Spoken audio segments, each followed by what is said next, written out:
दोस्तों आज हम रोहियो चोलिस्तान चक 224 पी चमन में मौजूद हैं और चमन में एक फ़कीर मनुष्य महेंद्र कुमार बालाच हैं। आइए इनसे कुछ दोहे सुनते हैं। जी चाचा क्या सुनाएंगे आज? सुनाने वाले बहुत मैं उनको धन्यवाद देता हूँ बाबा बुला को, जो जिसकी घरवाली चली जाती है उसके बाद उसी का हाल क्या होता है, उसी की मर्यादा क्या होती है।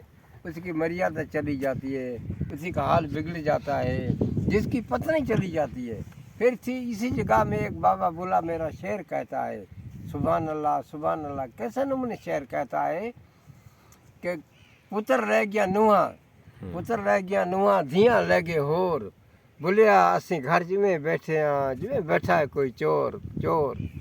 सुभान अल्लाह। तकली में तोल कर उसने बात की है। उसी की कमाई को धनकार में देता हूँ, उसी के जन्म को धनकार देता हूँ, उसी के नाम को धनकार देता हूँ। जिसने उसे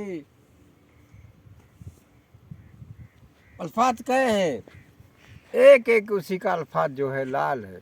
आप भी लाल बना हुआ है, फिर अल्फाज जो उसी के हैं वो भी लाल है। मैं उसी को सुभान अल्लाह कहता हूँ, धनकार देता हूँ, धनकार देता हूँ, लाख लाख धनकार देता हूँ। उसी के जन्म को देता हूँ धनकार।